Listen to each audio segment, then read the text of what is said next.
মুখ্যমন্ত্ৰী হিমন্ত বিশ্ব শৰ্মা ডাঙৰীয়া, আপোনাৰ সঁচাকৈ জুবিন গাৰ্গক ন্যায় দিয়াৰ বাবে আন্তৰিকতা আছেনে? আপোনাৰ দলটোৱে ৰাজপথত জুবিন গাৰ্গক ন্যায় দিব লাগে বুলি চিঞৰ বাখৰ কৰি আছে, আৰু সেই একে সময়তে নিশা 2 বজাত জুবিন গাৰ্গৰ পত্নী গৰিমা বৌয়ে ফেচবুকত ষ্টেটাছ দিব লগা হৈছে যে সকলোতে মাথো শূন্য। ইয়াৰ অৰ্থ কি? ইয়াৰ অৰ্থ এটাই যে আপোনাৰ ন্যায় প্ৰক্ৰিয়াক লৈ পেলাই জুবিন গাৰ্গৰ পত্নীয়েই হওক বা অসমৰ জনসাধাৰণেই হওক সন্তুষ্ট নহয়। আপুনি যি ধৰণে ন্যায় প্ৰক্ৰিয়াটোক আগবঢ়াই লৈ গৈছে, সেই ন্যায় প্ৰক্ৰিয়াই যে জুবিন গাৰ্গক ন্যায় দিব নোৱাৰে, আৰু আপুনি যে জুবিন গাৰ্গৰ মৃত্যুক লৈ পেলাই আপুনি আৰু আপোনাৰ বিজেপি দলটোৱে যে ৰাজনীতি কৰি আছে, সেই কথা লাহে লাহে অসমৰ জনসাধাৰণে উপলব্ধি কৰিছে। গতিকে মুখ্যমন্ত্ৰী ডাঙৰীয়া, আপোনাক মাথো এটাই অনুৰোধ জনাওঁ, এগৰাকী অসমীয়া জনসাধাৰণৰ হিয়াৰ আমঠু শিল্পীক লৈ পেলাই, তেওঁৰ মৃত্যুক লৈ পেলাই, তেওঁৰ শৱদেহক লৈ পেলাই আপুনি ৰাজনীতি নকৰিব। আপোনাক পাপে চুব। আপুনি যিবিলাক কথা বতৰা সংবাদ মাধ্যমৰ আগত কৈ আছে, যি ধৰণে অসমৰ ৰাজনীতিক কলুষিত কৰি আছে, এই কথা বতৰাবিলাকে কিন্তু অসমত এটা অশুভ পৰম্পৰাৰ আৰম্ভণি কৰিছে। আমি দেখা পাইছো যে যোনেই জুবিন গাৰ্গৰ ন্যায়ৰ সপক্ষে মাত মাতিছে আৰু আপোনাক সমালোচনা কৰিছে, সেই ব্যক্তিগৰাকীকে আপুনি টাৰ্গেট কৰি লৈছে। আপুনি জুবিন গাৰ্গৰ জনপ্ৰিয়তাক লৈ শংকিত নেকি? জুবিন গাৰ্গে যিধৰণে স্বতঃস্ফূৰ্তভাৱে অসমীয়া জনসাধাৰণৰ বুকুৰ আপোন হ'ব পাৰিছে, অসমীয়া জনসাধাৰণে তেওঁক হিয়া উজাৰি মৰম দিছে, সেই মৰম আপুনি কেতিয়াবা পাবনে? নিশ্চয় আপুনি নাপায়। আৰু এই কাৰণেই নাপায় কাৰণ আপুনি এটা কলুষিত মন লৈ পেলাই আপুনি সস্তীয়া ৰাজনীতি কৰি আছে, য'ত জাতীয় দায়বদ্ধতা নাই, য'ত জনসাধাৰণৰ ইচ্ছা আকাংক্ষাৰ প্ৰতি সন্মান নাই, আৰু য'ত মাথো কেৱল ক্ষমতা আৰু মুখ্যমন্ত্ৰীৰ চকীখনেই শেষ কথা। আৰু সেই কথা বতৰাবিলাকৰ কাৰণে মানুহে আপোনাক লাহে লাহে ঘৃণাৰ দৃষ্টিৰে চাবলৈ লৈছে, আৰু সেই কথা আপুনি উপলব্ধি কৰক। নিশা 2 বজাত গৰিমা বৌয়ে সকলো মাথো শূন্য বুলি ষ্টেটাছ দিয়াৰ পিছত আমাৰ বুকুখন কিন্তু কঁপি উঠিছে। এগৰাকী মুখ্যমন্ত্ৰী হিচাপে আপোনাৰো বুকুখন কঁপি উঠিব লাগিছিলে, কাৰণ আপুনি জুবিন গাৰ্গক ন্যায় দিবৰ কাৰণে দায়বদ্ধ। আপুনি অসমৰ জনসাধাৰণৰ দ্বাৰা নিৰ্বাচিত এগৰাকী মুখ্যমন্ত্ৰী। তাৰ পাছতো আপুনি মুখ্যমন্ত্ৰীৰ দায়িত্ব, জুবিন গাৰ্গৰ পৰিয়ালৰ প্ৰতি আপোনাৰ দায়িত্ব, সেই কথাবিলাক আপুনি পাহৰি পেলাই কেৱল মাথো কেনেকৈ 2026ৰ নিৰ্বাচনী বৈতৰণি পাৰ হওঁ তাৰ কাৰণে আপুনি চিন্তা চৰ্চা কৰি আছে, আৰু সেই কথা আপোনাৰ কাম কাজৰ মাজত প্ৰতিফলিত হৈ আছে।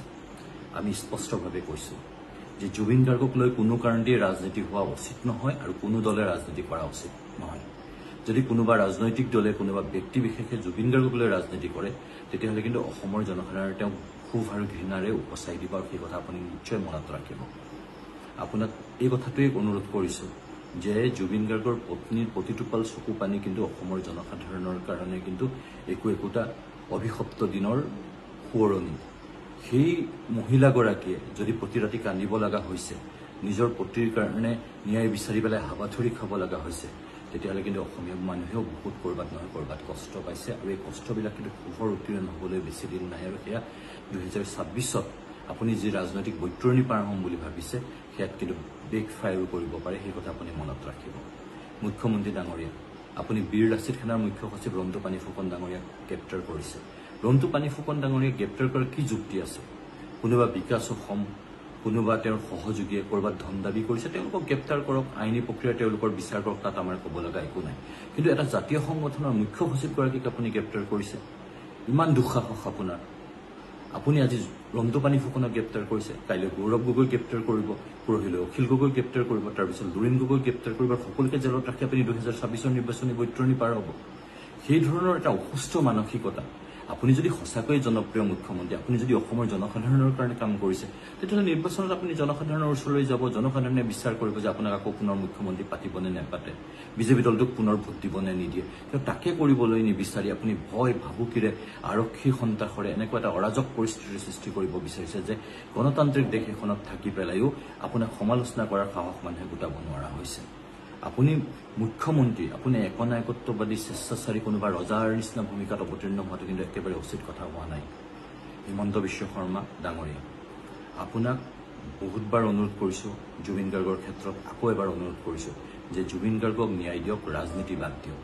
সকলো অসমৰ জনসাধাৰণে বাট চাই আছে যে জুবিন গাৰ্গে ন্যায় পাওক, আৰু যদি জুবিন গাৰ্গক আপুনি ন্যায় দিব নোৱাৰে, তেতিয়াহ'লে আপুনি নৈতিকভাৱে নিৰ্বাচনত পৰাজয় বৰণ কৰিছে, কাৰণ আপুনি মুখ্যমন্ত্ৰী হোৱাৰ নৈতিক অধিকাৰ হেৰুৱাই পেলাইছে।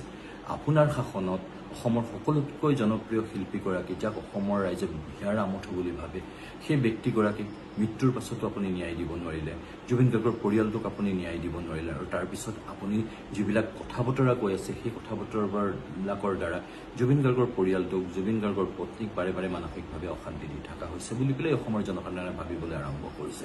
আমি বিচাৰিছোঁ যে জুবিন গাৰ্গৰ পৰিয়ালে ন্যায় পাওক, আৰু সেই ন্যায় প্ৰক্ৰিয়াটো নিৰপেক্ষভাৱে আপোনালোকে তদন্ত প্ৰক্ৰিয়াৰে আগবঢ়াই লৈ যাওক। কিন্তু তাকে নকৰি পেলাই ইছ্যু ডাইভাৰ্ট কৰিবৰ কাৰণে আজি বীৰ লাচিত সেনাৰ শীৰ্ষ নেতৃত্বক আপুনি গ্ৰেপ্তাৰ কৰিছে, আৰু তাৰ পাছত আপুনি হয়তো লাহে লাহে আন বিৰোধী দলৰ নেতা সকলকো টাৰ্গেট কৰি ল'ব।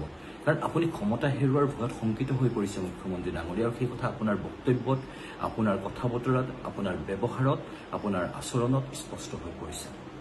আপোনাক বহুতে ভয় কৰে, কিন্তু আমি কিয় ভয় কৰিম? আমি এখন গণতান্ত্ৰিক দেশৰ স্বাধীন নাগৰিক। আমাৰ অধিকাৰ আছে আপোনাক সমালোচনা কৰাৰ। আমি আপোনাক মুখ্যমন্ত্ৰী হ'বৰ কাৰণে সুযোগ আৰু সুবিধা দিছোঁ। আপুনি যদি সঠিকভাৱে কাম নকৰে তেতিয়াহ'লে আপোনাক সমালোচনা কৰাৰ, আপোনাক ক্ষমতাৰ পৰা আঁতৰাই আনিবৰ কাৰণে জনমত গঠন কৰাৰো অধিকাৰ আমাৰ আছে। আকৌ কৈছোঁ যে ইছ্যু ডাইভাৰ্ট নকৰিব। জুবিন গাৰ্গৰ পত্নীয়ে ন্যায় পাওক, জুবিন গাৰ্গৰ পৰিয়ালে ন্যায় পাওক, আৰু জুবিন গাৰ্গে ন্যায় পাওক।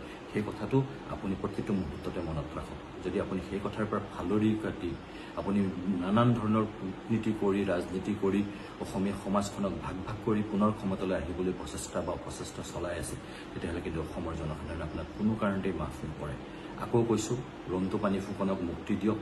ৰন্টু পানী ফুকনে অপৰাধ কৰিছে নে নাই কৰা সেই কথা আমি নাজানো, কিন্তু বীৰ লাচিত সেনাই জুবিন গাৰ্গৰ ন্যায়ৰ কাৰণে বিগত এটা মাহে সক্ৰিয়ভাৱে সামাজিক দায়বদ্ধতাৰে কাম কাজ কৰি আছিল, সেই কথা আমি দেখা পাইছোঁ।